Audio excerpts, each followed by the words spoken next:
I have a problem. In my last Doki Doki Literature Club video, which, wow, was a while ago now, I essentially came to the conclusion that we are all just video game characters. That we, whether we realize it or not, are not as similar to Monika as we may think.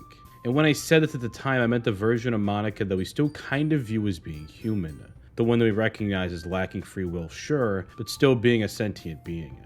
To properly play the game, we have to see her this way, and get invested in the story. But the more I've thought about it, the more I've perhaps come to realize that even when taking the version of Monika that is quite literally a video game character of a video game character, that we still share some more similarities than previously thought. Of course, the real Monika is not the one we view through a metatextual lens, a video game character trapped within a visual novel, but rather is actually a video game character that plays the part of a video game character trapped within a visual novel. She is the creation of Dan Salvato's mind and doesn't exist outside of that context. Well, perhaps she now does, but that discussion is for a future video. What I mean to say here is that she isn't real and isn't sentient. And yet, if my claim is that we're just like Monika, then that would mean that not only do we lack free will entirely, but that we really don't even really exist. At least in the sense that we are sentient creatures. And while that can't be right, can it? I think it can. I just can't shake this feeling. And by the end of this video, I hope not to convince you of that, but to at least offer you a fresh perspective on your own existence. But first, a disclaimer. Aside from the spoiler warning that was at the beginning of this video, I would also advise those who frequently have delusional thoughts, and especially those who sometimes let those thoughts control their actions, to click off this video immediately. Seriously, I understand how it is. It's not worth the watch. I don't want someone to get any bad thoughts from this video. It's just a silly little thought experiment from a delusional guy himself. And with that disclaimer out of the way, however, I think it's time we dive headfirst and question our own existence along the way.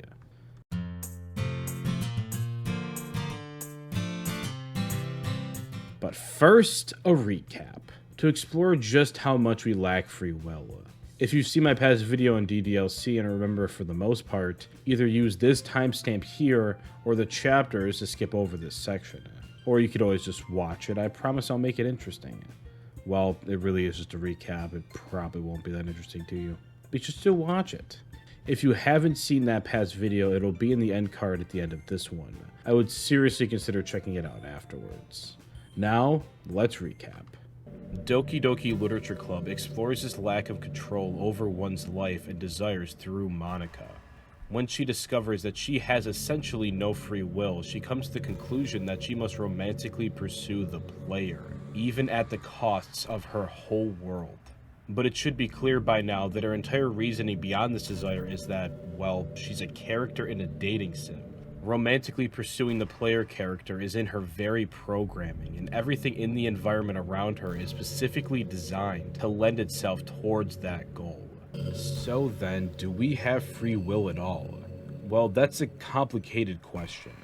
If you were to define free will as having the ability to make decisions that are wholly separate from external influences, which I feel is the common interpretation, then no, free will does not exist. Furthermore, not only are humans incapable of possessing free will, but the most defining feature of even being human is to lack it. If you were to have it, you would not be able to exist. In fact, I would go as far as to say that the very opposite of free will is to be human. It's some scary stuff. Homo sapiens were not granted with the strongest bodies or predatory capabilities, so we had to survive almost solely with our communication.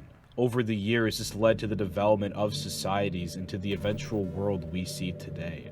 In this way, humanity acts more like a massive network of free-flowing information in order to survive than anything else. When our bodies are born into this world, the placement they ultimately end up in is what vastly determines the person we will become. If anything, a soul is perhaps nothing more than a set of longitude and latitude coordinates.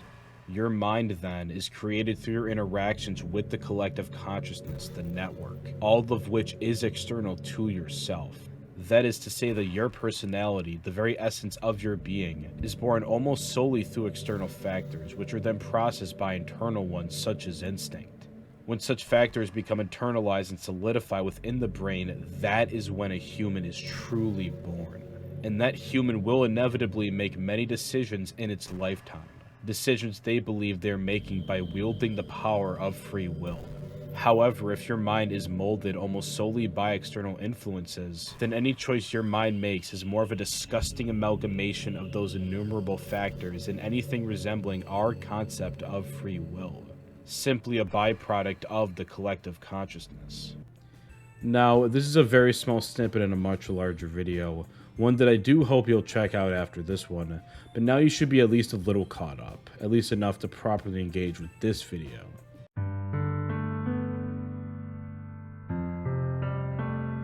What we mainly covered in the first video, then the recap, was the nurture side of free will, but when it comes to the nature side, things low-key kinda get even worse.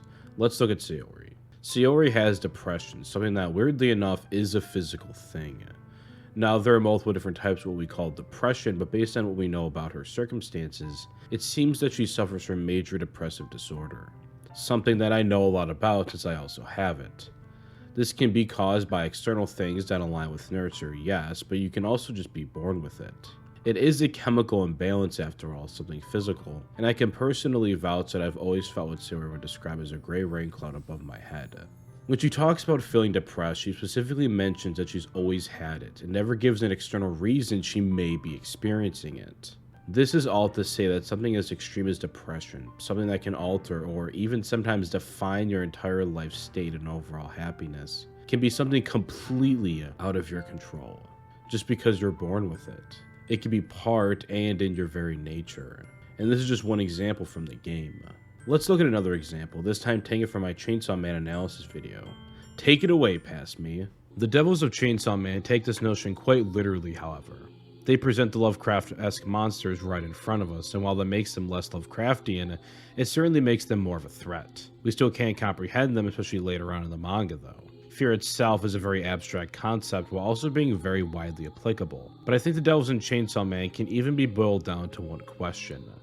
Why do they kill humans? This is, of course, a metatextual question as well. Just as people in the story ask why the gun devil kills others, we as the audience ask why people kill each other with guns. Both questions at their root are rather incomprehensible. Every time we try to rationalize violence, we boil it down to human nature. But what exactly is that nature? Why is violence such a prominent part of evolution with all species on the planet? We can say survival of the fittest, sure, but why are we so apparently intent on surviving that we will hurt even our own species? I'm not sure. Of course, what makes these questions even more disturbing is that since both the answers for the devils and ourselves seems to boil down to abstract, inescapable nature, then they just further represent a termination of our free will.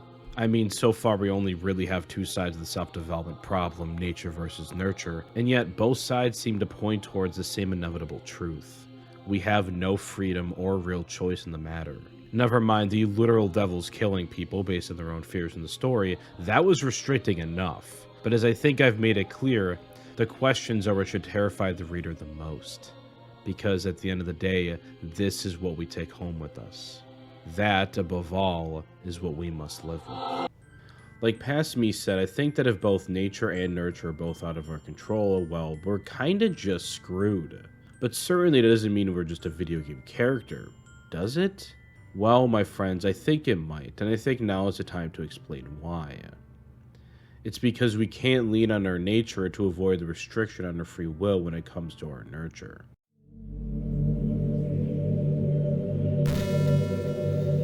If I've learned anything from Serial Experiments Lane, it's that we are all connected. Here's a brief excerpt from my video, Digital Consciousness Transplantation in Serial Experiments Lane. Spoiler warning for the series now, skip to this timestamp to avoid it. The concept of giving up our bodies and becoming ethereal entities is not new to science fiction. It has been a staple of cyberpunk since even before Ghost in the Shell. However, Serial Experiments Lane handles it in a unique way. The titular character is constantly called towards the wired, eventually forsaking her body altogether as her physical self fully coagulates with her wired self. She returns to where she was born. And perhaps that is the draw, a reason that goes beyond simply wanting to affect the people and the world around us, and the internet making that easier than ever. Just as Evangelion supports the Freudian notion that we wish to return to the mother's womb, Lane claims we as humans wish to return to the ethereal womb, of which has existed far longer than even spoken language. The collective consciousness, the wired. The existence that we were all born from, as our relationship with it eventually filled up our physical husks with experiences and memories, instincts and language. The ebb and flow of knowledge and thought forming the minds that we all call home. Quote over. Thank you, past me. So why does this matter? Well, my friends, this section is meant to prove that essentially we are all code, and to see where your lack of free will may indicate that you indeed are a video game character. I talked about it in my previous DDLC video briefly, but what exactly is the collective consciousness? Well, it's kind of a weird concept, and especially a hard one to describe. Think of it as a collective, obviously. Every person within this collective exists. Each has an individual brain, but the ideas that flow within those brains are formed from external factors, other people. The collective consciousness is a giant network, almost like a giant brain, of free-flowing information, where every individual brain represents a neuron in the larger one. When a human is born, they are born within that collective, and every part of their nurtured self is, as previously discussed, filled in with information, of which interacts and coagulates with their natural instincts and nature elements to eventually, after a number of years, form their personality, their very mind. Just as something like a video game character is born through the ideas of another, we as beings are born through a similar process, formed by the various and incalculable number of ideas of other people. It's the same concept, but just with more variables. But even those ideas that we have that help shape others are entirely unoriginal and dependent on the collective consciousness. And to explain why, please listen to the example below. Here is another excerpt from my The Tortured Artist is, quote, not, quote, over real, how creativity works video, describing how this very concept informs all of our ideas. Take it away, past me.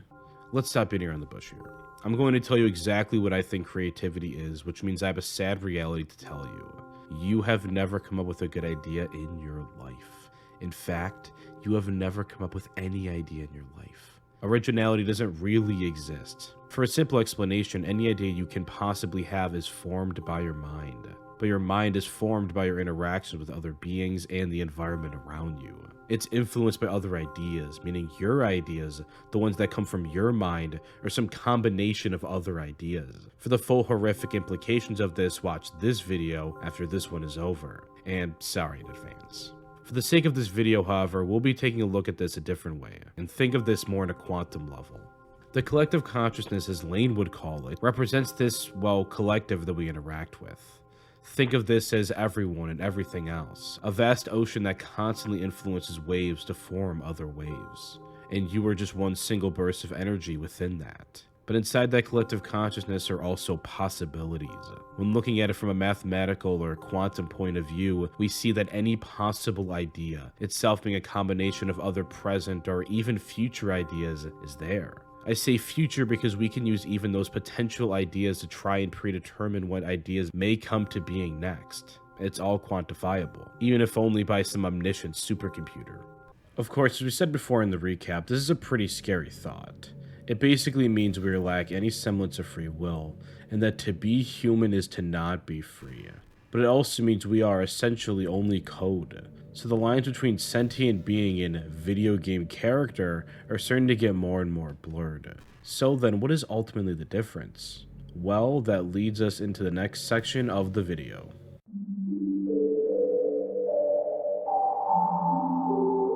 All a video game character is, when boiled down to its central elements, is predetermined action. Everything it is going to do, every part of its journey, is part of an intentionally programmed predetermined fate. We see this very clearly in Doki Doki Literature Club, as every part of Monika's path, how the end of her journey sees her finally alone with the player, was always predetermined to happen. It never was going to not happen. Simple enough. Humans don't really work like that, however. We have what I would like to call real-time action, which is pretty self-explanatory. We have the ability to make decisions in real time without it being necessarily decided beforehand. We have a consciousness, a center to which we may make decisions. In this way, we aren't a video game character, which is just a being entirely defined by predetermined actions, words, and creative personalities. However, can we really be sure of that conclusion? Sure, we do undeniably have real-time action, that much is certain, but what does that really mean for us? We have an essence that makes decisions, but that essence is entirely out of our control. So much so that I hesitate to even use the word R, as I'm starting to deny that we even exist on that level. If everything about you is fatalistic, everything predetermined by either nature or... I'm doing voiceover. Oh, sorry. Can I call you in a second? Yeah, it's fine. Alright, I love you. I love you. If everything about you is fatalistic, everything predetermined by either nature or nurture, by the collective consciousness and all the interactions you've ever had, if your ideas aren't even your own, then what do you own? What, I ask, constitutes who you are? Where is your essence when everything about your soul is, as I said in my last DDLC video, a set of longitude and latitude coordinates, determined by where you were born and to whom you were born to? These are hard questions to answer.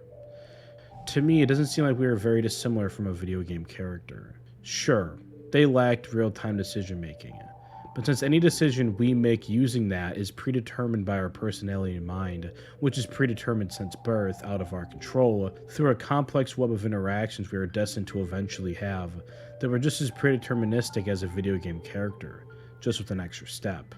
We lack a true center, as our center has an inherent external connection to the outside world.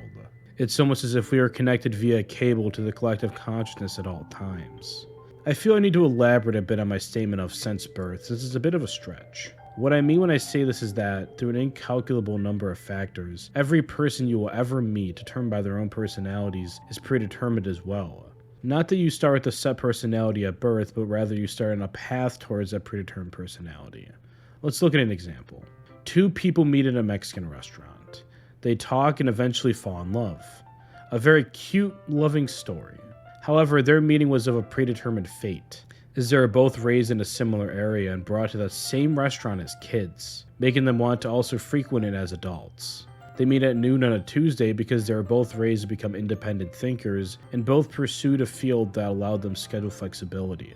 Perhaps one even works at home as a YouTuber. Little voiceover note here, but it would also make sense that they're both outgoing naturally, and they're kind of raised to be that way, so they would actually talk to a stranger at noon on a Tuesday at a Mexican restaurant. And the final nail in the coffin, because of how they were raised and the personalities they eventually developed, they became both compatible and attracted to the other person's archetype, thus ensuring they would hit it off. They stay together both because they are both traditional Catholics and are taught to hold on to a relationship, looking down just a bit on divorce, and because they both happen to be caring people.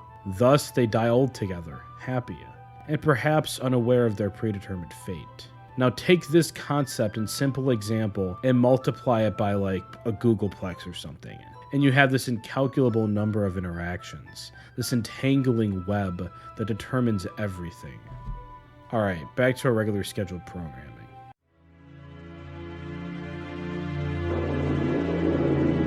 So when you really boil it down, the only thing that separates us from being a video game character is our real-time action versus their predetermined action. But since our real-time action is, as we discussed, so superficial, so dependent on others, so lacking in freedom of choice, the difference is basically nothing at all. Nothing at all. Especially when compared to a character like Monika. Any decision you'll ever make is an incalculable combination of other ideas. Your very mind is made up of different various encounters and factors. This can even be seen with the other Dokis, if you can believe it, based on the fact that their programming allowed them to have room to change based on Monika's whims. They weren't, as she believed, just poems on flat sheets of paper, but rather had a bit more depth to them, just like Monika did, just like we have. They even simulate real-time reactions, like Natsuki throwing up in response to seeing Yuri, or Yuri ending her own life, and this is vital. The kicker, of course, the extra horrifying meta layer to all of this, is that they were always meant to be messed with, and Monika was always meant to mess with them. Everything about them, even their supposed extra depth, their real-time reactions, even Monika's supposed self-awareness and consciousness, was all predetermined, which is something that the new version DDLC Plus seems to realize. It was always meant to be like that from a god, a creator they will never meet.